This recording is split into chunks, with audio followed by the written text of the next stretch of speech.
What is up, team? Welcome back to the Red Storm Rapid Reaction Podcast. I'm Pat Kane, and we're coming to you live right now. St. John's locked up 83-83 in overtime. They have the ball. They just got to steal off the inbounds play in front of their own bench.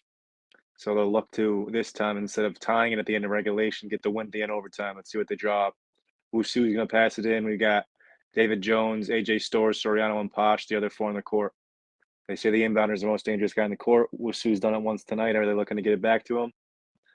Beautiful play call to get the shot for Wusu at the end of regulation. Used Store as a decoy, backstream by Posh, pass over the top away from the defense, and Wusu nailed it. Credit all around there. Credit all around. Saved what was a ugly, ugly night for the most part up until that point. And if we don't come out with a win, it's going to be remembered as an ugly night. But hey, here we go. Screen across, Posh for Soriano on the baseline. Ooh, Jones up top, 35 feet away. Doesn't even get a good look on. Clean shot. Block going to the basket.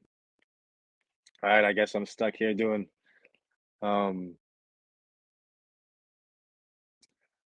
play-by-play. The next OT period. Second double overtime game of the night for the BigEast. Providence and Creighton went into overtime earlier today. St. John's will go into second overtime against DePaul, 83-83. Let's talk a little bit while we can about the game up until this point. Might as well. St. John's had a pretty miserable opening 10 minutes of the game. I'm not sure if you guys could watch it. Maybe you were stuck watching the Creighton game, but St. John's got out, or DePaul got out to an 18-7 lead early. St. John's was getting killed on the offensive glass. DePaul was having what they wanted inside. St. John's' only first two baskets in the first 6 minutes of the game came from 15-foot jump shots from Soriano and Stanley. So that tells you a little bit about the looks we were getting on offense. Weren't getting clean looks. Eventually, worked our way back in the game. Store hit a three. Wusu hit a three. We did a couple better things, limited their offensive touches, but then we gave, once we got back in the game, I think we tied 24-24. DePaul got a flurry of open threes, I think three in a span of 3 minutes. They went on an 8-0 run, followed by a couple more baskets, and before you knew it, they had stretched it back out to a 7-point lead at halftime. St. John's played all right at the start of the second half. I think got a 1-point lead within the first 4 minutes. Utilized a little 2-2-1 full court press, three-quarter court press, which was nice. Some nice plays by Stanley to fast break alley-oop dunks to AJ Store almost on consecutive plays that were similar to the play we saw last game against Providence. Worked our way back in the game, but then DePaul again was getting easy looks from three. Worked it up to about a 10-point lead. On our end, we were getting aimless drives to the basket. Tip goes to St. John's to start double OT. 5 minutes they played in these OTs. Each team gets another timeout, 83-83. But here we go. Here's a sneak peek on the live game action. I guess we'll do it all tonight. Posh has on the wing. Swings it to Soriano up top. He surveys, looks to get it to Posh in the post. Posh will go in the post. Third dribble, spins away. Collects his own almost turnover, finds Store in the opposite corner. He drives baseline, doesn't get a clean look, gets his own rebound, puts up a fadeaway jumper off the rim. Jones crashes in on offensive rebound, puts it up. Seems like Jones' best offense is an offensive rebound, whether it's his own miss or someone else's. But nevertheless, 2 points for St. John's. They're 85-83, up two. DePaul with it. A little bit of a weave action. That's St. John's look. DePaul surveys. Soriano guarding 25 feet away from the basket, gets blown by. DePaul finds the guy in the baseline. He drives. Open man in the paint. Kick out to Johnson. Rims out. Man, Johnson, he's been killing us from deep all night. That would have been his sixth three, I believe. 85-83, St. John's leads.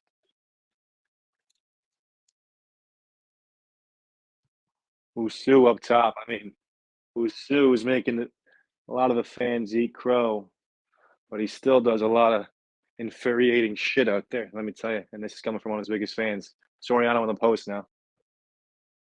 One-on-one kicks out to Jones, 26 feet straight away. Misses right, not even close from three, but off three by Posh. Fight for it. He loses it. Posh had it and lost on the offensive rebound. Ball coming down with it. 83-85. DePaul down two. 85, 83. Good guys, I should say. DePaul on the post, spins off Jones, misses a layup, can't get it. Wusu tracks it down for a defensive rebound. That might be 10 rebounds for Wusu. You might be talking about a double-double for the guy. St. John's ball up 85, 83, 2 minutes and 50 seconds left. Stores got it. Isolation up top, drives left, 15-foot pull-up, misses left. I want him getting good looks, but I want him getting looks, but I want them to be good looks. And that was, he needed to force one up there just to get a shot off. Travel on Soriano backing down DePaul on the post. They kind of pulled the chair on him a little bit. He's had a couple travels tonight. They're showing the replay of Wusu's 3 to tie it. And then Jones had a chance there in regulation after DePaul overthrew their guy on the inbounds pass. We got it back underneath their own basket. That was a gift. I mean, DePaul was really St. John's and for a second there. DePaul ball down 2 minutes and 30 seconds left. And St. John's can't lose this game, for respect's sake alone. I mean, obviously, it's pretty meaningless. It's not going to do much for any type of resume stuff, but you can't lose these games to DePaul. Reputation's sake alone, pride alone. DePaul, 3, short, rebound, Posh. He slows it down. 85, 83, St. John's up 2. Stanley played pretty well in the second half. Hit a 3 when I was saying, no, what the hell was that? And then it went in. What do you know? It was like the first shot of the first pass in the possession. Then he had a drive the next possession, got fouled, and made 2 free throws. 5 points from him in a 1 minute span. That was good. And he started the second half, which I was surprised to see. Wusu deep 3, buries it. Wusu from 27 feet. Wusu's got 24 points. Wow, the haters. Oh, DePaul misses an easy layup. Javon Johnson, who's been money from deep, can't make a layup. St. John's has a 5-point lead, a minute and 20 left. All of a sudden, looks like they got this game well in hand. Can they wrap it up? Posh with the ball. DePaul hounding him. Posh still dribbling out front. Get rid of it. Wusu's got it now. You don't want him if they're going to foul. Back to Posh. Screen from Soriano. Posh gets fouled on the shot/pass attempt. He lost it. Either way, he's going to shoot 2 free throws. Wusu's shot was with 1 second left in the shot clock. Wusu, give that guy credit, man. That guy gets so much slack. They give him so much shit on Twitter and on the boards. I mean, he is infuriating. I'm one of his biggest fans. I recognize his many weaknesses, but he's got a lot of positives that he brings as a basketball player. And I think, especially if put in the right place in the right system with some restraints, he could be a big time player, play a big time role. He's not your first or second best player on a team, obviously not. Got to have some good players around him and be put in the right place to succeed. Posh makes 2 free throws, 2 big free throws there by Posh. Posh did not have a great game tonight. Matter of fact, he had a rather poor one. DePaul misses a corner 3 rebound. Soriano, scramble underneath. DePaul rips it from Soriano. Now they're getting another shot attempt. Drive to the rim, misses it. Soriano gets a rebound. This time he gets fouled. Good defense there by St. John's. Forced a tough shot at the basket. They get the rebound. Soriano will get a chance to go to the line and pad his stats. So St. John's looks like they're going to escape here with a win against DePaul. 2 wins in a row. Beat Providence at home. Providence had a big win tonight against Creighton. You beat DePaul on the road. A road win in the Big East is a road win in the Big East. 2 wins in a row. Some momentum going forward. Can you finish this season strongly? If you win out, you get to 10 wins. So every win less than that is 1 less than 500. You got Creighton at home. You got Connecticut at home. You got Marquette on the road. You got Georgetown on the road. And you got one more, I think. I do believe. No, that's it. 4 games left. 2 on the road, 2 on home. Georgetown, Marquette on the road. Connecticut, Creighton at home. If you win all 4, you're 10-10. 3-1, you're 9-11, so on and so forth. Georgetown on the road, you need that one. The other 3, can you get hot and get some of those wins? We'll see. I mean, what does 9-11 do for you? And then you win one in the Big East. What's that do for you? Are you an NIT team at that point? I don't know. I don't know. And 3-1 would be would take a lot. Connecticut, Creighton are playing as good as anybody in the league. Marquette on the road's a really tough place to play. They're playing as good as anybody in the league as well. And Georgetown, they've proven they can kind of play with us and are at their spot. So who knows? St. John's just dribbles it out, takes the turnover. 92-83, they're going to get the win. Good for St. John's. I mean, they could have easily lost this game. And you would have had losses at Butler and at DePaul, and then you could have really been looking to ending this season on a really cold stretch. But credit to them, they did it. They did what they needed to do to get that win. Um, trying to think what else happened. First half, Kobe King got in, did not play great, did not parlay his pretty good performance from last game, but still, you're gonna have growing pains on the road in Big East play. We were able to get him a growing pain while still coming out with a win, so a good sign there. Jones, you could see he was amped up to play against his old teammates. They were amped up to play against him. We saw that technical that DePaul got in the first half for kind of getting in his face after a dunk. But he was really aggressive, not always in a great way. His usual self, taking a lot of shots, forcing the issue. Did we need some of that? Yes. Was a lot of it unwarranted? Sure. But I'm glad he was able to get a win in his own place, with what he's gone through, especially with I'm sure what was said on that court between that him and the other guys. I'm sure they were giving him a lot of stuff, and who knows, you can debate whether rightfully so or not, but I'm glad, as one of our guys now, he was able to get the win. Um, you could debate a few things. At the end of overtime, the first overtime there, we had the ball tied with 30 seconds left. Shot clock was with 25 seconds left with a timeout in our pocket. Coach Anderson decided not to use it. A very strange decision in my mind. There are times when people say let the guys play it out. That's generally when um, playing it out will result in the clock running out as well. When there's a discrepancy, 5.5 seconds as it was, you leave yourself susceptible to a situation like we saw there. And you got to make sure not only do you get a good look, but you don't leave your opponent available time. At the very least, you want to make sure you get a shot off so that time is shrunk even further. But St. John's waited too long. Wusu tried to make a pass to Soriano. I think he was thinking that the clock that he heard ticking was the 5 second clock. He didn't realize he only had 2 seconds left or whatever it may have been on the shot clock. And we didn't get it off in time. DePaul was able to get the ball with 5.5 seconds left on their inbounds play. We forced a steal. They turn it over. We got it back in. This time, our play call didn't work as well as it did at the end of regulation. We ended up having to pass the ball into Jones, 35 feet away from the basket. He tried to drive right, could not get a clean look at the basket. But the second overtime, we dominated. We got up early. Wasu hit a 27-footer, had a couple other baskets. DePaul missed a handful of threes and a handful of layups. We stretched it out. We got to win. I don't have the box score in front of me.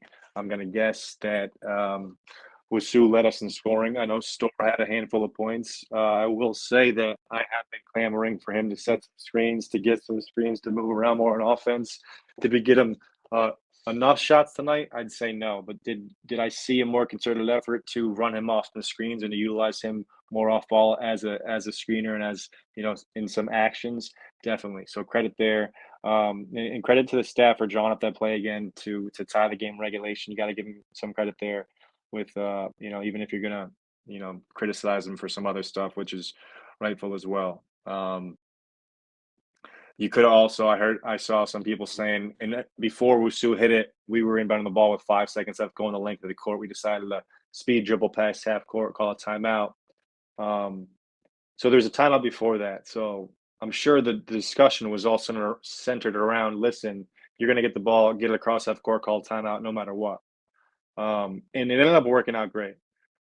But that doesn't leave yourself any available wiggle room. Like when we did that, I don't think DePaul was playing great defense. So Posh turns up court and, they're not set. And he's got an alleyway to the 3-point line and find people on the 3-point line. I thought, it might have been too quick of a draw to call a timeout, but I'm sure the discussion was, listen, we're going to call a timeout when we cross half court no matter what. And I'm sure people were saying, "Well, that was a dumb call. You don't leave yourself with enough time. You give them a chance to foul. You got to aim on the ball and make a play, yada yada yada." And there's definitely an argument to be said there. I wasn't sure when it happened if it was right decision, but look what happened.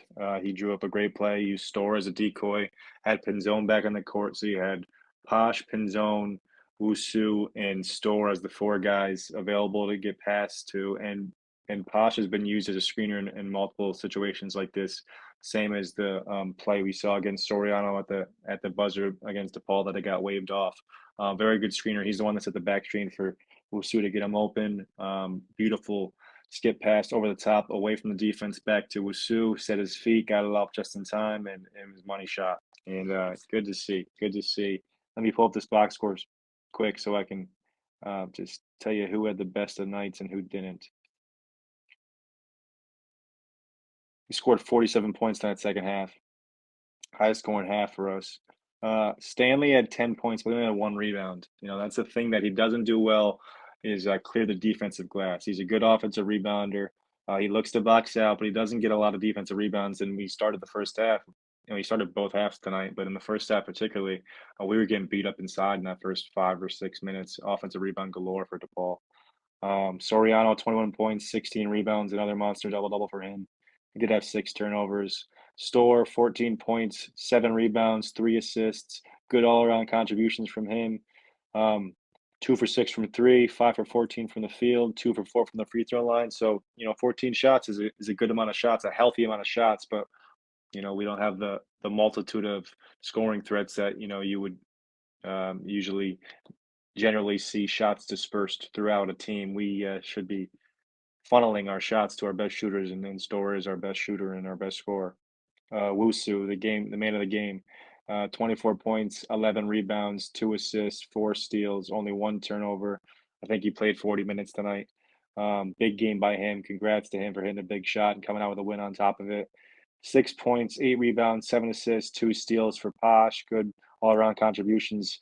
Aside from the scoring, he was 1 for 7 from the field. Tough night. He threw up a crazy, a few of them, but one stood out in overtime. Just turn around, fade away, 15-foot bank shot that didn't even come close to hitting the rim. We had a multitude. I mean, maybe 10 to 12 shots, drives that didn't even come close to makes tonight. Not even the block shots, just missed layups. Wusu struggles around there. Pinzone missed a couple. King struggled. Jones struggled. Posh struggled. Um, Store missed a couple layups. Store did have a couple nice driving passes tonight. He had a nice driving layoff to Soriano, had another nice pass over the top to him too. So utilizing his attention to make plays for others. Jones, 23 shots, 6 for 23 from the field tonight from him. He's had a couple nights like that with outrageous shot numbers. 13 points in those 23 shots. That's just very, very inefficient. But hey, like I said, happy to see him get a win. 13 points, 12 rebounds. We had 3 double-doubles tonight.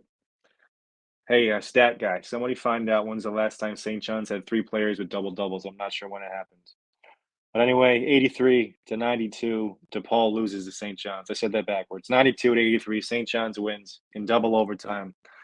They're now 16-11 on the season. Anyway, guys, thanks for tuning in. I know this was kind of chopped up. This wasn't the usual flow. I did a little live recap, rolled right into a post-game recap. I hope you guys enjoyed it. I do appreciate everyone that tunes in, everyone that subscribes, likes the videos, yada yada yada, all that BS. It's 11:45 at night, 11:58 at night, actually. But anyway, appreciate you guys tuning in. For Mo Harkless, this has been Pat Kane, the Red Storm Raptor Reaction Podcast. Peace.